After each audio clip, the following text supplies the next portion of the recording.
Bueno, presento. Buenas tardes a todos y buenas tardes a la República Argentina. Estamos casi todas las provincias. Bueno, hoy, como vieron en el flyer, tenemos presente ya al licenciado Sebastián Astorino, es presidente de FA, de la Fundación Argentina de Ergonomía, y bueno, nos va a conversar sobre la ergonomía en los protocolos de COVID, ¿sí?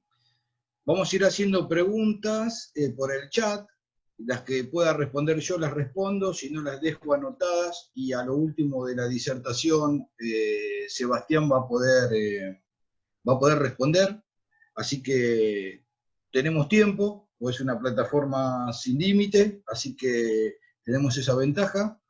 Y por favor, si vamos manteniendo los micrófonos apagados, así no entra, no entra ningún perro ni ningún gato de fondo. Los dejo con Seba. Hola Seba, bienvenido, gracias por tu participación con nosotros como siempre. Te agradecemos de toda Pisema a nivel nacional por acompañarnos y darnos siempre tu granito de arena en esta temática que es tan compleja. Gracias, Seba. Te dejo. Gracias, Marce, por la invitación. Gracias a todos por estar. Qué bueno que se haya llenado tan rápido, se llenó enseguida. Sé que muchos se están quedando afuera. Una buena, Marce, si quieren ir comentándolo también en las redes, estamos transmitiendo en simultáneo en el canal de la Fundación en Instagram, en vivo. Así que para los que quedaron afuera, avisarles que pueden entrar por ahí. Y seguramente después vamos a subir el video de la charla. Bueno, bienvenidos a todos. Como me presentó recién Marce, mi nombre es Sebastián Astorino, soy el presidente de la Fundación Argentina de Ergonomía. Seguro que con más de uno nos hemos cruzado, nos habremos encontrado en más de alguna ocasión. Para algunos será la primera vez. Les cuento un poquito sobre mí. Me dedico a la ergonomía hace ya más de 17 años en Argentina. Y tuve experiencias en distintas partes del mundo, en España, en Chile, en Perú, y obviamente en Argentina siempre desde lo que es la ergonomía y los factores psicosociales. Luego del desarrollo de la ergonomía en Argentina en materia de consultoría, empezamos a trabajar desde la fundación, y para los que no conocen a la fundación, también los invito a que la conozcan un poco más a través de nuestra página web, que es fadergo.org.ar, ¿sí?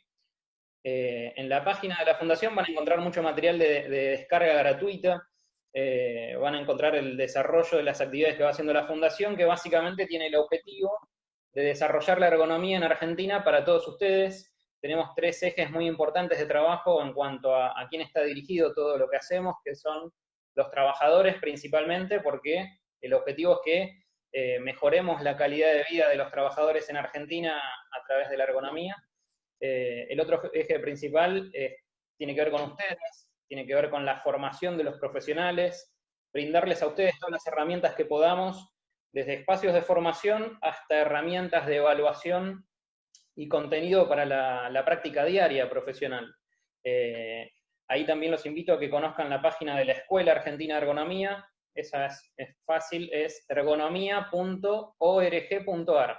Ahí van a encontrar todo lo que tiene que ver con espacios de formación, cursos, diplomados universitarios. Para todos los que quieran estudiar ergonomía en Argentina, hoy tenemos disponible el espacio de formación a distancia, así que ya pueden comenzar a cursar y especializarse en ergonomía en Argentina gracias a ese espacio que construimos juntos y que nos da una mano muy importante a Pisema para llegar a todo el país y sobre todo para darle beneficios a los profesionales que están asociados a Pisema. Así que trabajamos muchísimo con Marcelo, hemos recorrido bastante el país, la provincia de Buenos Aires también. Hemos hecho muchísimos eventos y actividades gratuitas de difusión sobre la temática, y lamentablemente hoy nos encuentra una realidad distinta, donde no nos podemos ver cara a cara, pero tenemos la tecnología que nos permite estar cerca. Así que celebro que sigamos trabajando juntos, Marce. Gracias por darnos siempre un espacio para desarrollar la ergonomía en Argentina y por acompañarnos en cada actividad que hacemos. La verdad que es muy importante porque uno de los ejes principales de trabajo de la Fundación tiene que ver con todos ustedes, que son los profesionales que tienen que llevar adelante esta práctica todos los días. Y otra vez que tiene que ver con los organismos nacionales e internacionales, con las instituciones como APICEMA y otras instituciones afines, los organismos de control. Estuvimos trabajando muy fuerte el año pasado con la SRT, capacitando a los inspectores. Seguramente van a notar y habrán notado a partir del año pasado, después de mitad de año, un aumento en las consultas. Los inspectores de la SRT se han capacitado con la fundación y han salido a la calle con muchísimo más herramienta y muchísima más exigencia en materia del marco legal en ergonomía. Y esto tiene que ver justamente con estos espacios de formación. También, y estamos muy contentos de trabajar muy fuerte con los sindicatos, con los distintos gremios. Tenemos que entender, como decía al principio, que todo este trabajo tiene que ver con algo muy importante, y creo que es algo que tenemos todos los que elegimos este tipo de carreras en común, que es cuidar al trabajador, ¿no es cierto? Cuidar la salud del trabajador. Por eso celebro que la CGT también se sume a estos espacios de formación y profesionales como ustedes comprometidos con la salud de los trabajadores se reserven este espacio en casa para hablar de algo tan importante. Les decía que lamentablemente no nos vemos cara a cara por la situación que estamos atravesando. Es algo que no hace falta que les cuente lo difícil que se está haciendo para muchos, ¿no? El aislamiento y estar en casa. Si les pregunto, por lo menos a los que veo acá en pantalla, levantan la mano, ¿a cuántos de ustedes le pasó que en los últimos 15 días les ha dolido alguna parte del cuerpo? El cuello, la espalda, la cintura, alguna de las articulaciones, ¿no? Estamos trabajando donde podemos, en casa. No todos teníamos preparada una oficina, algunos nos acomodamos en el living, en el comedor, y el impacto se empieza a sentir. Después de unos días nos damos cuenta que no estábamos preparados ergonómicamente en casa para trabajar desde allí. Entonces tenemos un grupo muy importante de trabajadores que hoy están en esta situación, y no es solamente una cuestión física de trastornos musculoesqueléticos y dolores musculares lo que están atravesando, sino que también tenemos el aspecto psicosocial. Por eso es importante que hoy también toquemos un poquito sobre esto, relacionado con los protocolos de seguridad, higiene y COVID. El aspecto físico y el aspecto psicosocial. Y no solo de los trabajadores que hoy están haciendo teletrabajo, sino qué es lo que pasa con aquellos que siguieron en actividad todo este tiempo y con los que se van a ir incorporando de a poquito. Así que, bueno, básicamente de todo esto vamos a hablar de factores psicosociales, de trastornos musculoesqueléticos, de los protocolos de seguridad y higiene de COVID, y qué tiene que ver, cuál es el rol en todo esto de la ergonomía, que me parece que es fundamental que no cometamos el error que se suele cometer en Argentina y en muchas partes del mundo, que es hacer ergonomía correctiva, darnos cuenta cuando ya es tarde, recurrir al ergónomo, o darnos cuenta que empezamos a tener una serie de cantidad de manifestaciones y de trabajadores que empiezan a pagar con su cuerpo esta falta de ergonomía preventiva. Todavía estamos a tiempo, y todavía tenemos la oportunidad de aplicar un poquito de esto desde casa y desde aquellos que estén trabajando en las distintas empresas que están volviendo a la actividad o las que siguieron en la actividad. Para eso vamos a arrancar por lo siguiente. Tenemos que tener en cuenta, a ver si les puedo compartir la pantalla. Vamos a repasar brevemente lo que es el marco legal en Argentina. Yo no los veo, pero vamos a compartir ahí. No sé si la están viendo la pantalla. Todavía no salió nada, ¿eh? Ahí estamos. Listo. Perfecto, Seba. Perfecto. Bueno, ahí tenemos un breve recorrido de lo que es el marco legal en Argentina, que arranca en el 2003 con la resolución 295, y allí nos explicaba que en Argentina se reconocía por primera vez que los trastornos musculoesqueléticos eran un problema de salud pública. Estamos hablando del 2003. Y ahí se establecía que para prevenir esta problemática teníamos que implementar un programa de ergonomía integrado. Y ese programa de ergonomía integrado tenía ciertas partes importantes que las menciona en la resolución. Y esas partes, ahora las vamos a ver en otra de las láminas, van desde la identificación del riesgo, la medición y la adecuación ergonómica. Todo esto con un objetivo muy claro, que era prevenir los trastornos musculoesqueléticos. Y otra cuestión que tiene en cuenta esta resolución es que nos deja bien claro cuáles son los causales. Es decir, qué es lo que genera trastornos musculoesqueléticos en los trabajadores. Y menciona, de forma muy desordenada, pero los menciona, a 10 causales, que tienen que ver 9 causales con lo físico, ¿sí? Movimientos repetitivos, posturas forzadas, levantamiento, arrastre, empuje manual de cargas, todo lo que tiene que ver con los riesgos ergonómicos más relacionados con el aspecto físico. Pero además hay un 10º factor de riesgo que menciona, que son los factores psicosociales. Y hasta ahí quedamos en el 2003. ¿Qué pasa? No se interpretó como correspondía esta resolución, mucho menos se controló desde los organismos de control como se debía llevar adelante, y en el 2014 aparece un nuevo marco legal sobre esta temática, que es el decreto 49. No sé si se acuerdan, pero aparece el decreto de las nuevas enfermedades profesionales. Y ahí nos encontramos con que, al no haberse aplicado y no haberse implementado un programa de ergonomía integrado, como decía en el 2003, el precio que se pagó fue muy alto. ¿Por qué? Porque teníamos millones de trabajadores que habían desarrollado enfermedades profesionales asociadas a los trastornos musculoesqueléticos. Entonces ahí nos encontramos con que el Estado reconoce otra vez que esto es una problemática, a tal punto que tiene que ampliar el listado de enfermedades profesionales. Y ahí se suman las hernias de disco, las hernias inguinales y las varices.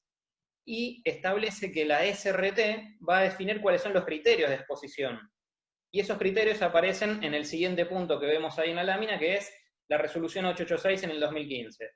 Y ahí, ¿qué pasa? Empieza a poner en blanco y negro los grises que encontrábamos en la resolución 295. En realidad, la resolución 886 no plantea nada muy moderno, nada muy nuevo, sino que ordena la resolución 295.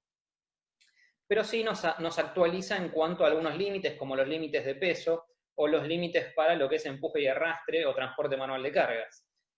¿Cuál es el déficit de esta resolución? Fue que de los 10 factores de riesgo, en el 2015, para la 886, solamente menciona 9. Entonces, en el 2003 teníamos 10 factores de riesgo y en el 2015 teníamos 9. ¿Qué pasó en el medio? Lo que sucedió es que no se pudo incorporar a los factores psicosociales porque no teníamos con qué medirlo. No había con qué medir esto en Argentina. Entonces, ahí solamente se mencionan 9 factores de riesgo, pero no quiere decir que la resolución del 2003 no siga vigente. Evolucionamos, avanzamos un poquito más, llegamos a septiembre del 2015 y ya tenemos la resolución 3345 del 2015, donde están los límites de empuje, arrastre y transporte manual de cargas. Por primera vez tenemos esos límites en Argentina bien claros en las distintas tablas. Después no tenemos mucho más avance hasta el 2018, donde aparece la resolución 42, que tiene que ver con la manipulación de cargas para el sector de la construcción, y hace muy poquito la resolución número 13 del 2020 para lo que es el sector de los productos cárnicos. Entonces, hasta ahí llegamos con lo que es el marco legal en Argentina y la evolución y el recorrido que fuimos haciendo en todo este tiempo, ¿no es cierto? Bien, ese fue el recorrido que tiene nuestro marco legal. Ahora, ¿qué pasó con todo esto ahora en plena pandemia? Sigue estando vigente, la problemática sigue estando presente, pero se empieza a agravar. Lo que empezamos a detectar, hemos estado recibiendo consultas permanentemente desde que entramos en el aislamiento social, incluso de colegas con los que estamos trabajando en materia de factores psicosociales en el ISTAS. Habrán escuchado del ISTAS 21 y el método de evaluación de factores psicosociales. Y una de las problemáticas que nos encontramos es que muchos de los derechos de los trabajadores han quedado suspendidos en este aislamiento. Y es un grave error. ¿Por qué? Porque ahora es cuando más atentos tenemos que estar a la prevención de riesgos y a la prevención de enfermedades. Entonces, es fundamental que tengamos en cuenta esto. Tanto los riesgos ergonómicos como los factores psicosociales hoy están altamente potenciados. Nos encontramos con trabajadores que siguen haciendo sus tareas y actividades que nunca cortaron la actividad y siguieron trabajando inclusive con más demanda todavía, pero nos pasa que en una línea de producción donde antes teníamos 20 personas, hoy hay 15. ¿Por qué? Porque hay algunos que están exceptuados porque o tienen una cuestión de edad o por alguna enfermedad precedente, entonces no están yendo a trabajar. Entonces, la carga de trabajo que teníamos hasta ahora se reparte en menos cantidad de trabajadores. Por otra parte, tenemos que sumarle los factores psicosociales. A esos 15 trabajadores que siguieron trabajando en la línea, le tengo que sumar un nivel de estrés, de angustia y de ansiedad muy elevado.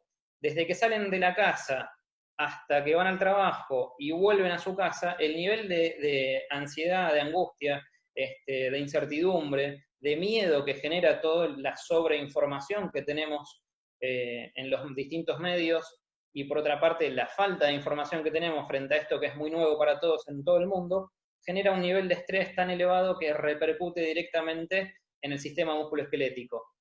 Por lo tanto, con los trabajadores que siguieron en su actividad tenemos una situación muy crítica. Están repartiendo más demanda en menos cantidad de trabajadores. Y por el otro lado tenemos el problema de los que se quedaron en casa, como decíamos al principio, trabajando con una notebook que está diseñada para cortos periodos de tiempo, la están usando para largos periodos de tiempo. Que esto ya se venía dando en el mundo del trabajo. El problema es que ahora encima esa notebook la están usando en la falda, en el living, o en la cama, o donde pueden, en su casa. Sumado a la dificultad de mantener la atención y la concentración. ¿Por qué?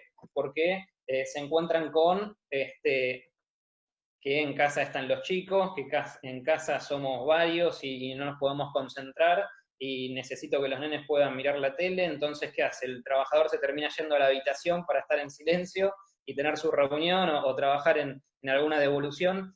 Entonces, estamos en una situación muy compleja en cuanto a la posibilidad de que se desarrollen este tipo de patologías. Les decía que hasta el 2015 no teníamos con qué evaluar los factores psicosociales, por eso hay 9 factores en vez de 10. Pero ¿qué pasó? En el 2018, la Universidad de Avellaneda, la Superintendencia de Riesgo del Trabajo y el ISTAS empiezan a trabajar en homologar el método COPSOC o el cuestionario de Copenhague, o más conocido como ISTAS, para la Argentina. Lo logramos recién en finales del 2018 y ya en 2019 la Fundación empieza a trabajar y se suma al grupo internacional del COPSOC para diseñar una herramienta informática para que todos ustedes puedan evaluar los factores psicosociales en Argentina. Entonces, ya teníamos un método reconocido internacionalmente, ahora faltaba con qué hacíamos la recogida de datos. Y lo logramos en el 2019 y hoy en 2020 ya está disponible. Y ahí les paso otra página web nueva que es ergosoft.com.ar. Esa es la página del software con la que ustedes pueden aplicar los protocolos de la resolución 886 y pueden aplicar el método COPSOC de evaluación de factores psicosociales de forma gratuita. Lo único que tienen que hacer es entrar a la página, se crean un usuario con contraseña, se registran y ya pueden utilizar el software de manera gratuita. Ese es un trabajo que hemos hecho en conjunto con la SRT, con la Universidad de Avellaneda y la Fundación Argentina de Ergonomía, y contamos con el respaldo internacional del COPSOC, que es un consorcio internacional, y este método siempre es gratuito. Acuérdense que esa es una de sus características. Lo único que les pide es que cumplan con la metodología, y dentro de esa metodología lo más importante es tener en cuenta al trabajador, ¿sí? No hace falta que sean psicólogos, no hace falta que tengan una formación específica, sí tienen que saber sobre la metodología y tienen que entender que el objetivo de ese método no es evaluar psicológicamente al trabajador, sino que lo que evalúa es la organización del trabajo. ¿Qué posibilidad tiene esa organización del trabajo de enfermar al trabajador? Entonces, de esta forma nosotros podríamos ya estar cumpliendo, si aplicamos esto, con todo el marco legal, y cumplir sí con los 10 factores de riesgo que habría que evaluar desde el año 2003. Nuestra próxima tarea y nuestro próximo desafío era, para este año, tener la resolución donde se incorpore este método y se vuelva a actualizar con qué método se evaluaba en Argentina, pero bueno, nos quedamos ahora un poquito congelados con el tema de la pandemia, pero sé que es una tarea que tenemos pendiente para terminar en cuanto esto se acomode un poquito. Y obviamente también estábamos trabajando en una ley de ergonomía, porque no tenemos una ley en Argentina de ergonomía. Son todas, como vimos en pantalla, distintas resoluciones. Así que es muy importante que esto tenga un peso de ley. Vamos a tener en cuenta entonces, hablamos un poquito de lo que es el marco legal para saber hasta dónde llegamos hoy con las obligaciones, y todo esto, como les decía, no se suspendió. Al contrario, hoy está más vigente que nunca. Ahora, se nos suma que tenemos que adecuarlo a los protocolos COVID, ¿sí? ¿Cómo hacemos desde la ergonomía y desde el marco legal que ya existe en Argentina para adaptarnos a este marco legal que que tenemos que tener en cuenta que es para muchos muy novedoso y nosotros no sabíamos muy bien de qué estábamos trabajando hasta ahora. ¿Me ven bien ahí? ¿Marce, se ve bien? Sí, se ve bien. Bien. Sí, Seba, sí. Lo que no está proyectando, ¿está bien? ¿Estamos en lo cierto?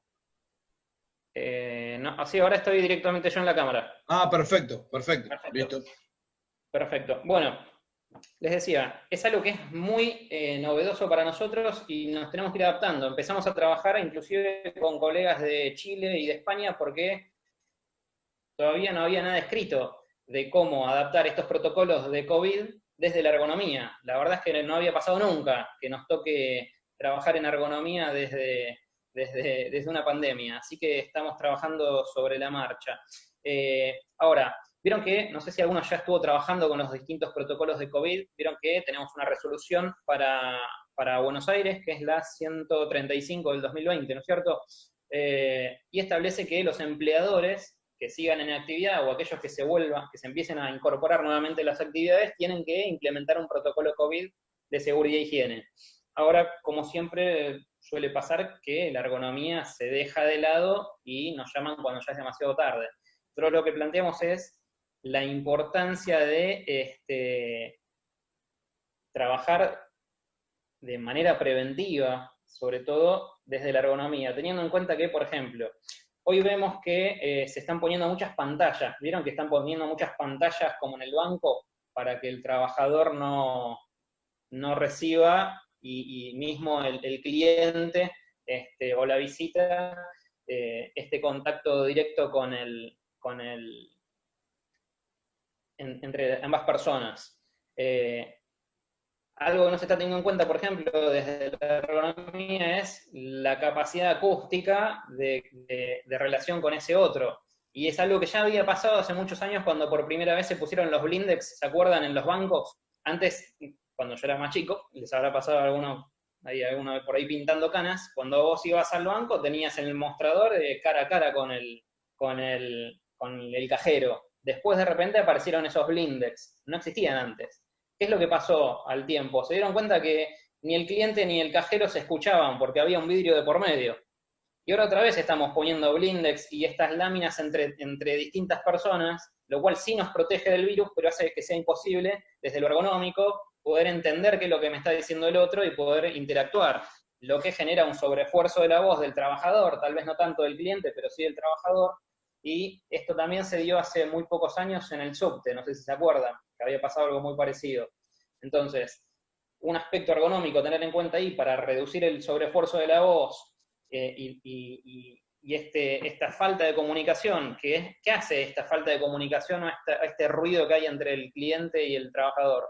Aumenta la tensión psicológica y la carga cognitiva, y obviamente la carga emocional. Entonces, son pequeñas cuestiones desde lo ergonómico que tengo que tener en cuenta. Eso de lo más leve a lo más grave, cuestiones como tareas donde se trabaja entre más de una persona. ¿Cómo hacemos cuando trabajamos entre más de una persona y se comparte esa carga? Y ahí tenemos el problema de la cercanía, ¿sí? Muchas veces la cuestión de la carga compartida tenía que ver con una cuestión de peso, otras veces tenía que ver con una cuestión de volumen.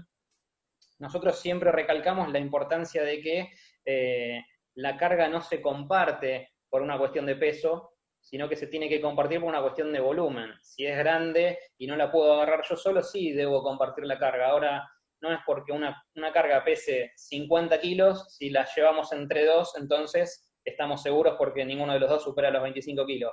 Jamás recomendaríamos eso. ¿Qué pasa hoy cuando esto no lo podemos manejar de la misma forma porque no tengo la posibilidad de estar cerca de ese otro? Entonces hoy más que nunca la ayuda mecánica es fundamental. Más que nunca la ergonomía preventiva es fundamental en este tipo de cuestiones. Otra de las cuestiones de las que hablábamos hace muy poquito, la semana pasada, estuvimos viendo algunos protocolos de algunas empresas que se estaban presentando y nos dábamos cuenta que no había un diseño de layout desde lo ergonómico. Y ahí tenemos un problema, porque el diseño del layout, no sé si alguno habrá participado de alguna de las charlas que ya hemos hecho en cursos más específicos, pero hay algo que le llamamos diagrama de espagueti. Imagínense una hoja en blanco que ustedes ponen al trabajador donde arrancó en la planta, le hacen un circulito, y de ahí va a ir del punto A al punto B, y ahí hacen una línea. Y ahí empieza ese trabajador a moverse para ir a buscar un insumo, para ir a buscar una herramienta, para entregar el producto terminado, para ir a buscar una caja que le faltó, y así empieza a moverse dentro de la planta. Por eso le decimos diagrama de espagueti. Cuando terminó la jornada, van a ver que ese trabajador tiene una cantidad enorme de recorridos dentro de la planta. Y ahí es donde, por un lado, tenemos un problema en que aumentamos la circulación de ese trabajador, lo que significa un aumento de la carga física y el desgaste de ese trabajador, y obviamente una cuestión de costos, porque son horas que ese trabajador en realidad, en vez de estar haciendo la tarea de forma eficiente, lo tuve paseando por la planta de forma innecesaria. Por eso cuando se diseña un layout, es muy importante hacerlo desde la ergonomía, considerando este diagrama de espagueti para reducir costos directos e indirectos y optimizar el rendimiento del trabajador, y sobre todo para no sobrecargarlo. Ni hablar si además en todo esto está trasladando una carga, ya sea que la esté empujando o que la esté trasladando de forma manual con su propio cuerpo o con un carro. Es importantísimo que tengamos esto en cuenta en el layout, y lo que estamos viendo es que no se está teniendo en cuenta en los layouts que se presentan en los croquis de los protocolos COVID, y esto es fundamental tenerlo en cuenta. La otra problemática que detectamos tiene que ver con los elementos de protección personal. No estábamos preparados para que muchísima gente que nunca los había utilizado hoy esté trabajando con elementos de protección personal, haciendo una tarea cotidiana que antes hacía sin estos, ¿no es cierto? No es lo mismo lo que está pasando con el personal de la salud que lo que sucede con otros trabajadores que no estaban acostumbrados a utilizar estos elementos. Y la falta de ergonomía de estos elementos. Vimos, no sé si habrán visto, seguramente que sí, hasta en las redes hay memes por todos lados de distintas improvisaciones de elementos de protección personal, ¿no es cierto? Gente que se pone cualquier tipo de máscara o cualquier tipo de barbijo improvisado, hay de todo. ¿Qué es lo que sucede con la ergonomía de esos elementos de protección personal? Y es algo que tampoco se tuvo en cuenta. ¿Cuál es el más adecuado, no solamente para resguardar mi salud, sino además el mejor para esa tarea en particular que voy a estar llevando adelante?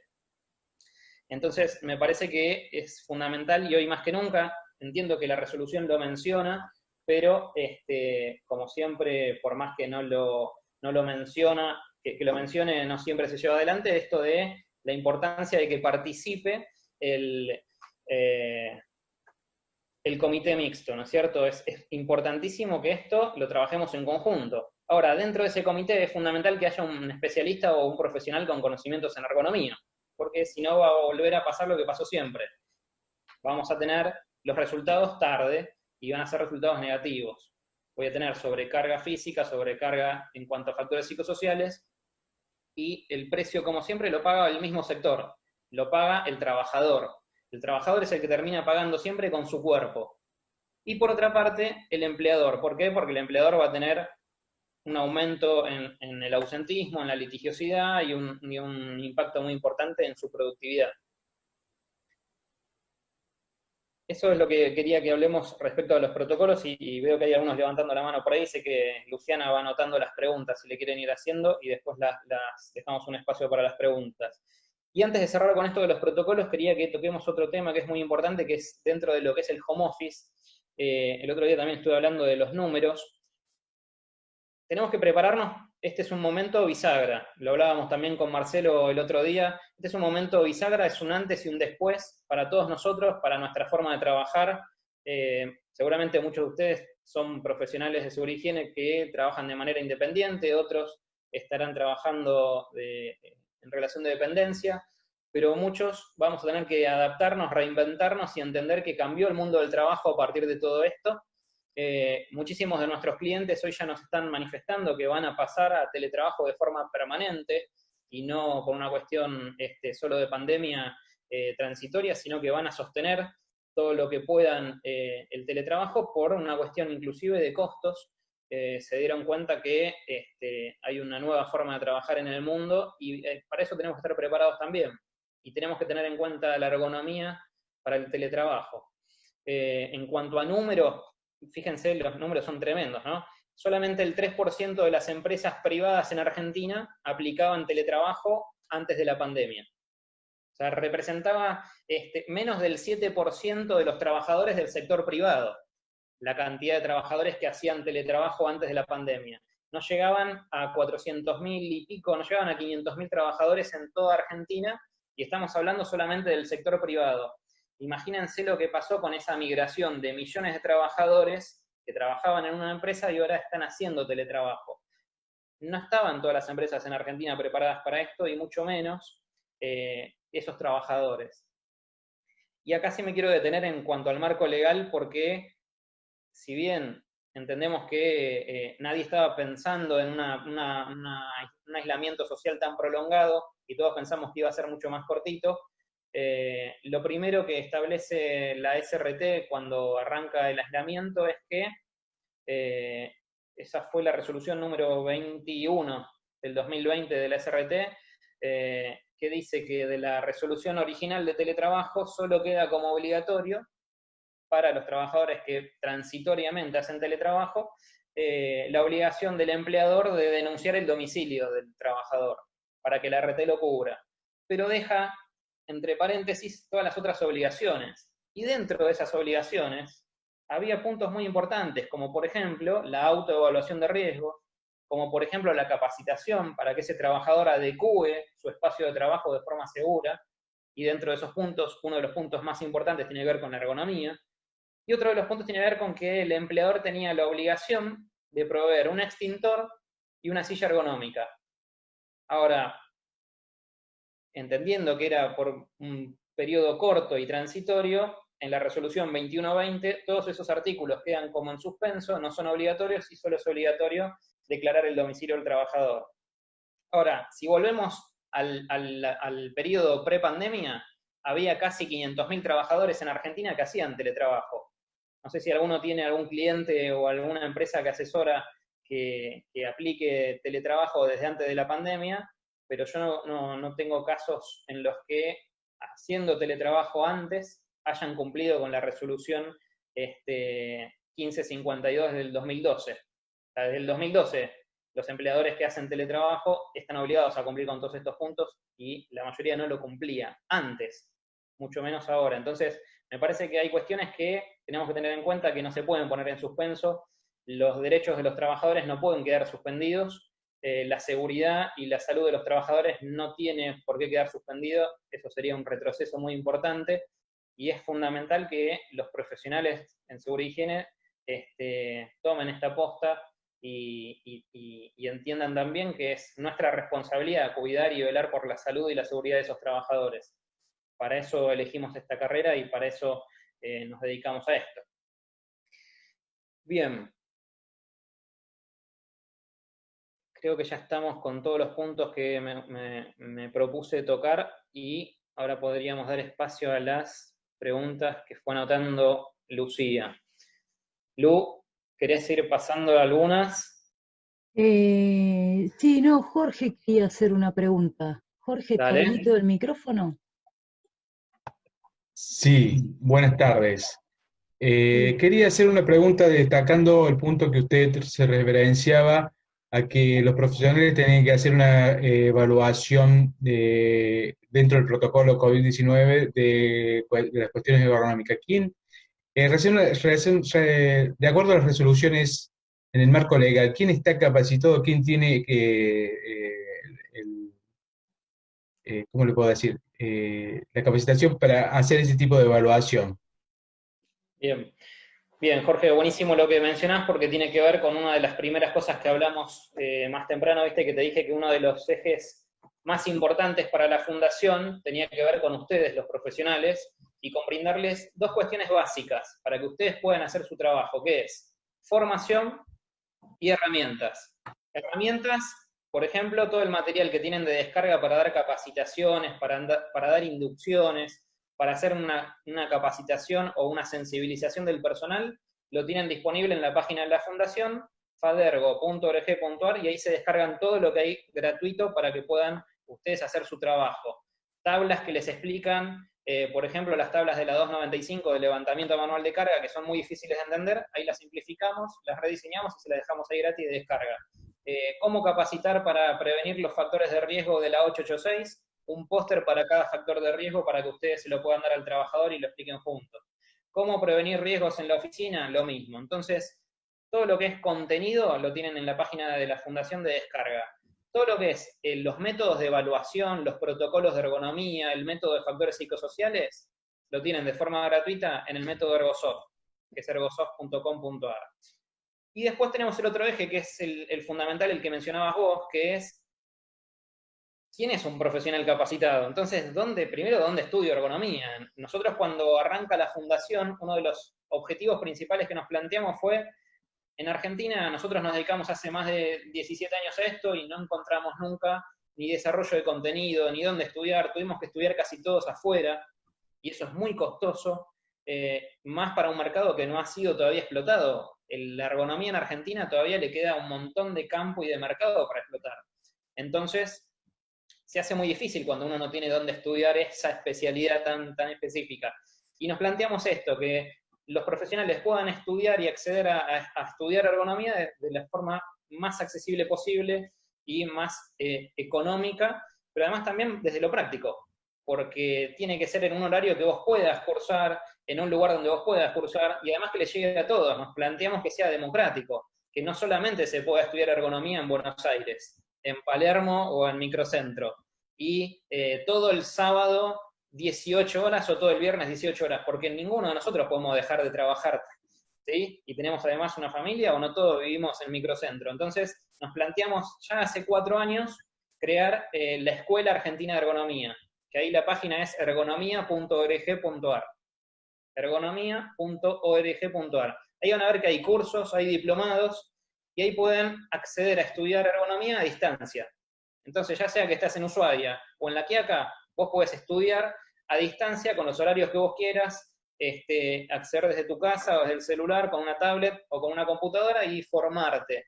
Y el contenido, vas a ver que tenés un contenido que es muy agradable, tipo web, no es un PDF, léelo y después preguntame. Es un contenido muy dinámico, con ejercicios, con videos, y hay videos de los docentes donde damos la clase como si estuviesen ustedes enfrente nuestro, con la ventaja que vos le pones pausa y después retomás, o lo ves cuando vos tengas tiempo, y si te queda una duda, rebobinás y lo volvés a ver. Entonces, pensamos cómo hacer para que ustedes puedan entender la ergonomía.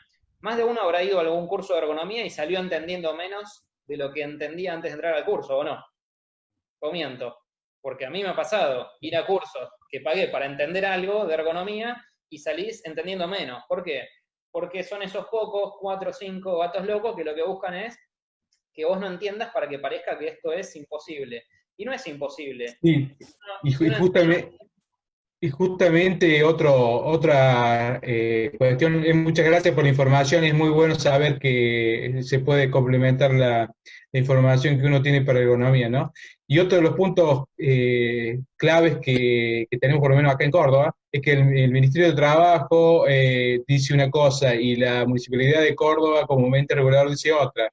Y ellos entienden que como ergónomo es solamente el profesional que se ha recibido en ergonomía. Bien. Y muchos de los profesionales de higiene y seguridad quedamos afuera de esa medición ergonómica que pide el 886, ¿no? Bueno, ahí te explico entonces este punto que tiene que ver con qué es lo que dice la resolución 886. La resolución 886 dice que los protocolos de ergonomía de la planilla 1 y 2 la puede hacer, por ejemplo, el profesional de seguridad y higiene, el médico laboral, ninguno de los dos solos. Sí o sí, tienen que trabajar juntos. ¿Por qué? Porque en todas las planillas de la 886, fíjense en la planilla 1 o en todas las planillas 2, sí o sí hay una parte donde pregunta sobre los trastornos musculoesqueléticos. Y eso vos, como profesional de seguridad y higiene, no lo podés responder porque tiene que ver con la incumbencia de un médico. Muchas veces el profesional de seguridad y higiene tacha ahí sí o no, y después lo firma sin darse cuenta que eso no le correspondía. El día de mañana te llama un juez y estás muy comprometido, porque vos, siendo licenciado en seguridad y higiene, firmaste algo que tiene que ver con los trastornos musculoesqueléticos, que lo tiene que haber firmado un médico. Entonces, ojo con eso.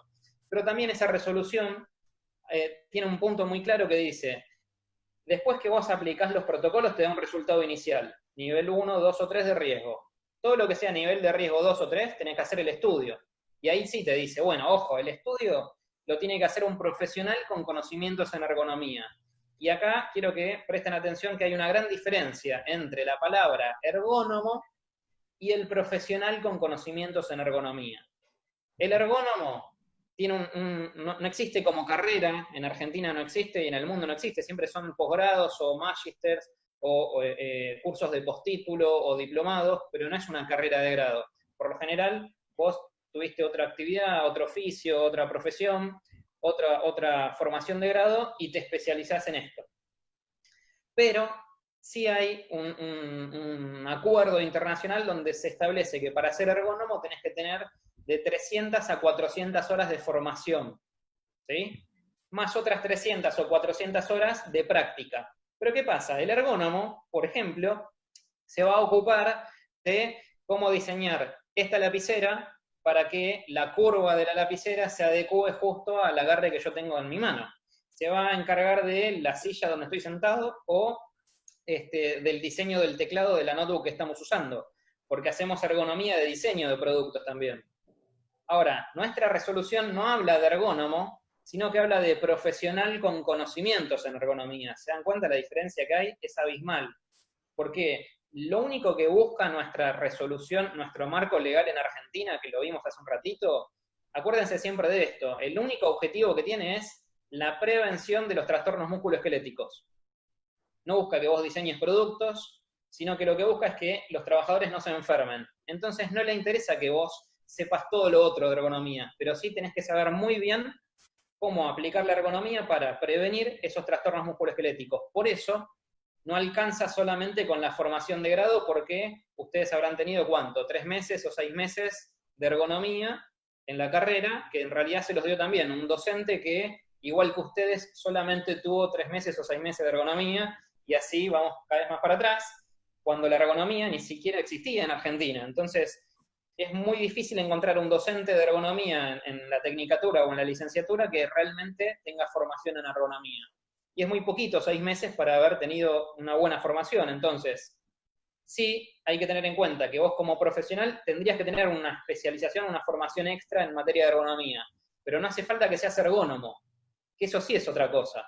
Vos tenés que tener conocimientos. Y lo que dice es, y ahí hay un gris, porque no te dice cuántas horas ni quién tiene que certificar ese conocimiento, pero sí dice que vos tenés que certificar ese conocimiento. Entonces nosotros lo que entendemos es que ese conocimiento lo tiene que certificar una casa de estudios, o un instituto terciario, o una universidad. Yo, por ejemplo, desde mi consultora yo te podría dar un curso a vos, pero vos no vas a poder certificar conocimientos, porque yo soy una consultora. Ahora, desde la Escuela Argentina de Ergonomía, si tenemos un convenio firmado con la Universidad X, la universidad es la que certifica ese conocimiento. ¿Se entiende? Bien. Entonces, sí vos tenés que acreditar que tenés conocimientos. Y después práctica. Lo que pasa es que no aclara ni cuántas horas ni nada. Entonces, ¿qué hicimos nosotros? Dijimos, bueno, no podemos pedir que el profesional tenga de repente 300 horas. Porque si no, nadie haría ergonomía en Argentina y los trabajadores son los que se siguen rompiendo. ¿Qué hicimos? Vamos a hacer 4 diplomados de 30 a 40 horas cada uno, pero que sumados todos llegamos a 120, 150 horas. Pero vos ya de entrada podés hacer un programa de ergonomía integrado. Después, el año que viene, podés hacer los estudios. Al otro año, el diseño de los puestos. Y así vas avanzando. Pero hoy yo necesito que todos los profesionales puedan aplicar los protocolos de la 886. No puedo esperar 2 años, porque en el medio el que se rompe es el trabajador. Entonces ahí hay que entender dónde está la mezquindad de algunos, los intereses de otros y los intereses nuestros, que tiene que ver con la salud del trabajador. ¿Sí? Seba. Sí. Seba, bien, tenemos, gracias Valdi, Jorge, te agradezco. Pasamos a otra pregunta. Enzo Basualdo, ¿estás por ahí? ¿Podés abrir el micrófono para preguntarle a Sebastián? Sí, buenas tardes, mucho gusto. Desde San Rafael Mendoza les hablo. Bueno, con la aprobación que se hizo de que respecto del gremio de la construcción ya podían realizar sus actividades, sobre la misma, en este caso la municipalidad dijo que todas esas actividades que tenían que ver con la construcción tenían que estar declaradas. Yo tengo mucha gente conocida que son albañiles y me dicen, mira, la mayoría de las obras en las que trabajamos no están declaradas, incluso por ser obras chicas o pequeñas remodelaciones, a lo cual se nos presentaban varios inconvenientes. Una, hasta antes de la pandemia, era el uso justamente de los elementos de protección personal. El tema de la ergonomía es el otro problema que había, pero ahora hay que sumar la distancia entre trabajadores, no se pueden utilizar las mismas herramientas, hay que sumar también el protector, obviamente el barbijo, y bueno, en la mayoría de los casos me plantearon la posibilidad de que esto no se podía cumplir. Entonces la pregunta es, ¿cómo hago yo para llegarle a esos trabajadores que justamente por una cuestión, hasta les diría de hábito, porque en la mayoría de los casos uno casi normalmente lo ve, y muchos colegas seguramente esto también sabrán, pasa por las obras por afuera y se da cuenta que no hay ningún elemento de protección. Entonces, ¿cómo hacemos para llegar a ese personal, ya sean ayudantes de albañiles o albañiles, para que entiendan de que no solo tienen que cuidarse de ellos, sino que tenemos adosado una pandemia y que hay que cuidarse más aún? Bien, no sé si te voy a poder dar una respuesta que te satisfaga en el 100%, pero sí voy a tratar Creo que fue mucho, de todas maneras. Ah, sí, pero bueno, yo me hago cargo de la parte de ergonomía en la que sí te puedo ayudar, que tiene que ver, y también desde lo personal y desde mi filosofía de trabajo, siempre nos hemos encontrado en Argentina cuando uno quiere hablar de ergonomía en una empresa, vos sabés que siempre ponen por delante los costos y después la obligación legal, y si después no pudimos resolver todo eso, bueno, ahí le damos bolilla a la ergonomía. Entonces, nos sentimos muchas veces predicadores o evangelizadores de la ergonomía y tratamos de que nos entienda el empleador por qué. Y a veces nos encontramos con que, aunque parezca una locura, también el trabajador nos tiene que entender el por qué. Ahora esto no lo hagas de esta forma, hacelo de esta otra porque de esta forma yo te voy a garantizar que no te vas a enfermar. Y nos cuesta muchísimo. Para nosotros lo fundamental es la sensibilización, que ese trabajador forme parte de ese proceso de cambio.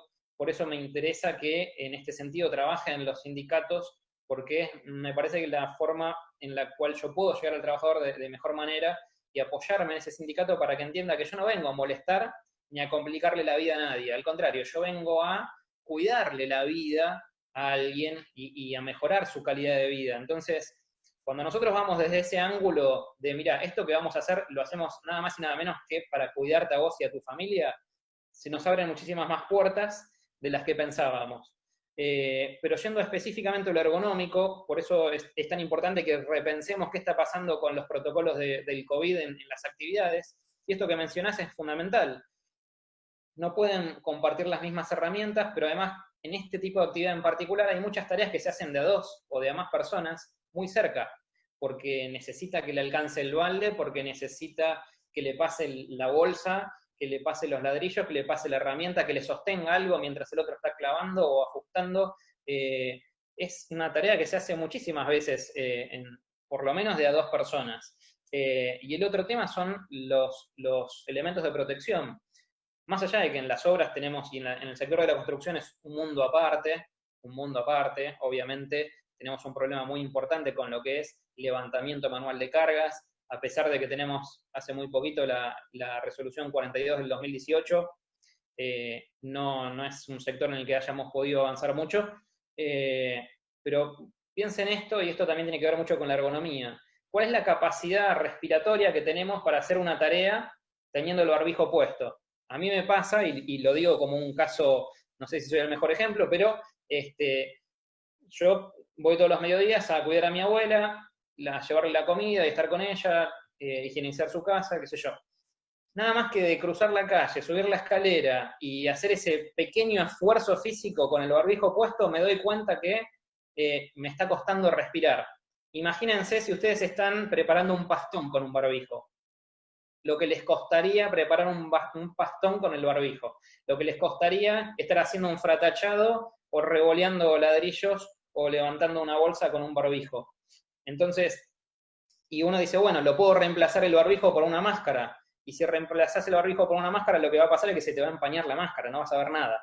Y entonces aumenta encima el riesgo de accidente. Entonces, hay elementos de protección que por algo no se usaban antes en determinadas actividades. Por eso hay actividades que tenemos que repensar de forma responsable y poniendo, obviamente, siempre la vida como primer valor, si realmente pueden volver a la actividad.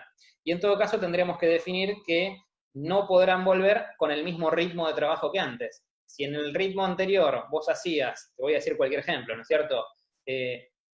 2 metros de construcción por hora, bueno, ahora tal vez tengas que hacer medio metro de construcción por hora, o tal vez menos, no lo sabemos. ¿Por qué? Porque no está estudiado esto que les planteaba al principio. Nos estamos preguntando todos en todo el mundo cuáles son los nuevos ritmos de trabajo a los que nos podemos enfrentar con esta situación de pandemia. Porque usamos elementos de protección que antes no se usaban para esa actividad, o porque no podemos repartir la carga de trabajo entre los mismos que repartíamos antes. No sé si fue de mucha ayuda la respuesta, tal vez. Sí, perfecto. Creo que tenemos que seguir trabajando en ese punto, pero bueno, sí, está completa la respuesta. Le agradezco mucho. Por favor. Muy bien. Bueno, acá también preguntaron en qué fecha se homologó el método COPSOC acá en Argentina. Perfecto. Bien, en Argentina, como les decía, en el 2017 se empieza a trabajar en conjunto con España, que es, para que sepan cómo se arma esto, el método COPSOC viene del cuestionario de Copenhague, que es de Dinamarca, que es un método internacional, se puede aplicar en todo el mundo. Pero ¿qué pasa?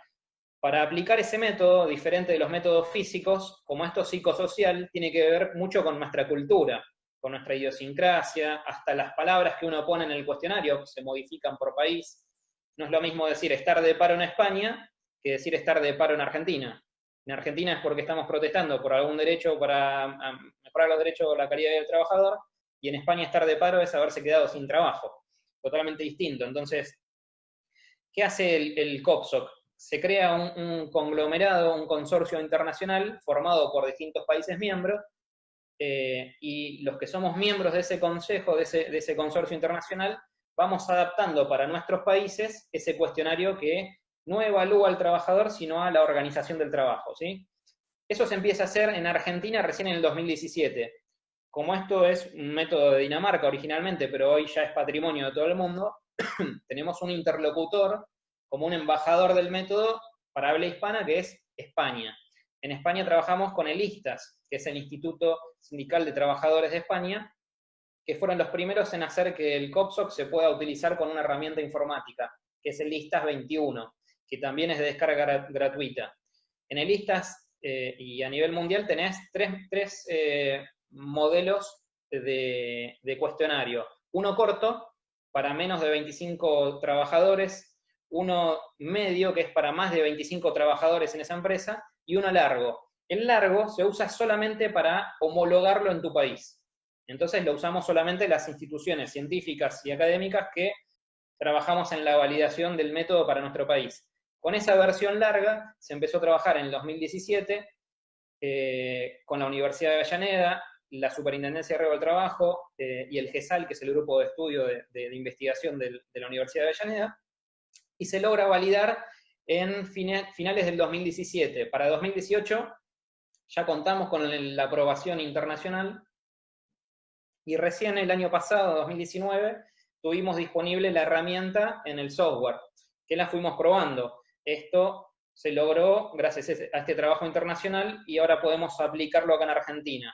Lo que falta ahora es que aprendan a usar el método. Entonces, ahora vamos a publicar el manual y con ese manual ustedes van a poder leer las condiciones de uso, van a tener que acceder a la herramienta electrónica a través del ErgoSoft, que es gratuita, y con eso ustedes van a poder confeccionar un cuestionario. Lo primero que hacen es crear la empresa en el software, con eso crean sectores, puestos y tareas, después se confecciona el cuestionario y ahí se aplica. Luego cuando lo recogen, tienen que cargar esos resultados en el software y el software solo les procesa los resultados. Y con eso ya les dice de las 7 dimensiones psicosociales en qué nivel de riesgo está. Igual que en la 886 hay 3 niveles de riesgo: tolerable, moderado y no tolerable. Y con eso ustedes deberían después trabajar en lo que son las adecuaciones. Pero es un método, como ya les digo, democrático, no evalúa al trabajador, y no hace falta que sean profesionales de la psicología. Incluso lo puede aplicar o el técnico en seguridad y higiene o el licenciado en seguridad y higiene, o hasta está pensado para que lo pueda aplicar el delegado sindical. Muy bien. Bueno, acá me hicieron una pregunta múltiple en base a lo que estabas hablando anteriormente. Dice, ¿crees que es perjudicial el uso de tapabocas o barbijo con respecto a la carga de trabajo? ¿Alguna limitación en la carga metabólica? ¿Se ve afectada la capacidad muscular por el consumo de oxígeno quizá disminuido, tanto para médicos como para trabajadores con diversas cargas de trabajo compuestas? Bueno, es lo que mencionaba hace un ratito con la construcción, justamente. Tenemos ese problema. Hoy no tenemos medida cuáles van a ser las consecuencias en los trabajadores, pero sí sabemos que la carga energética y metabólica que yo necesito para una actividad está condicionada por un montón de variables, por un montón de factores. Incluso, por ejemplo, no hay que olvidarse de uno de los factores de riesgo que está mencionado en la 886, que es el confort térmico. ¿Sí? Y ustedes están más acostumbrados tal vez al estrés por frío o la carga térmica. Nosotros desde ergonomía vamos siempre un poquito más fino y hablamos del confort térmico. Imagínense lo que es para el trabajador de la salud, sumado a toda la carga psicológica y emocional, estar vestido con todos estos elementos de protección, con no sé cuántas capas de protección más la ropa, y encima reduciendo su capacidad de recuperación de oxígeno. Esto tiene un impacto directo en la capacidad metabólica de ese trabajador y aumenta y hace que lleguemos, hablamos muchas veces de lo que es la curva de fatiga, ¿no es cierto? Depende cómo yo estoy organizando el ritmo de trabajo, la frecuencia cardíaca, la exigencia metabólica, la capacidad de recuperación muscular, todo esto sumado a otros factores que tienen que ver con la carga psicológica, el estrés, la demanda de esa tarea. Todos esos factores hacen que cuando yo llego a mi ritmo, a mi capacidad máxima, ¿sí? Por eso hablamos de una curva de capacidad física y psicológica, el trabajador cuando arranca la jornada le cuesta, todo nos pasa, ¿no? Que nos cuesta entrar en ritmo. Una vez que entramos en ritmo y ya estamos en nuestra máxima capacidad, la vamos a sostener durante un tiempo limitado. Igual que la atención, ya más de uno no debe estar prestando tanta atención como al principio, porque máximo sostenemos nuestra capacidad de atención 45 minutos. Y ya hace, creo que más de una hora que estamos hablando. Entonces, su curva de atención ya empezó a bajar hace 15 minutos. ¿Sí? Algunos podrán tener algunos picos de volver a prestarme atención, pero va a ir bajando cada vez más. Con la capacidad física pasa lo mismo. Lo que hacemos desde la ergonomía, para que ese trabajador rinda más y no llegue al punto más bajo de la curva de fatiga, es adaptar todo esto, desde la ropa que usa, lo que come, cuánto tiempo está parado, cuánto tiempo está sentado, cuánto tiempo le doy de recuperación de carga psíquica y de recuperación física, pero siempre buscando que esa curva se sostenga en el tiempo lo más cerca posible del final de la jornada. Lo que va a pasar ahora y lo que está pasando ahora es que por todos estos factores que agregué, esa curva empieza a caer mucho más rápido. Y en vez de llegar al final de la jornada, se me cae mucho más rápido. Cuando por una cuestión de obligación, porque los profesionales de la salud están hoy salvando vidas, y todavía no llegamos al pico, el problema se agrava. ¿Por qué? Porque no tienen la posibilidad de decir, bueno, me cansé, me voy a descansar. La van a seguir sosteniendo, y ahí es donde yo tengo el síndrome del quemado. El curso intensivo de ergonomía de FADE por 20 horas, ¿es suficiente para cubrir el aspecto del profesional con conocimientos en ergonomías, previo tecnicatura o licenciatura en higiene y seguridad? Bueno, esto es lo que decíamos hace un ratito. Tenemos que tener en cuenta que la resolución 886 no establece cuál es el mínimo de horas y cuál es la organización o institución que tiene que avalar ese conocimiento. Por eso nosotros lo que dijimos fue mínimo que sea una institución educativa o una institución terciaria o una universidad. El curso que tienen en la Escuela Argentina de Ergonomía de 20 horas no está avalado por la universidad igual que los diplomados. Nuestros diplomados están avalados por la universidad. El curso de 20 horas es un curso técnico. Entonces, hoy la resolución no te dice ni que no ni que sí. Yo lo que les recomendaría es que si quieren formarse y tener conocimientos acreditables en ergonomía, hagan el diplomado. Ahora, si ustedes ya tienen cómo acreditar conocimientos en ergonomía y solamente lo que necesitan es la herramienta para entender ese marco legal, ahí sí les recomiendo el curso intensivo. Otras veces lo que nos pasa es que hacen el curso intensivo, les gusta mucho, y ahí dicen, bueno, quiero seguir con el diplomado. Entonces, se continúa con la formación.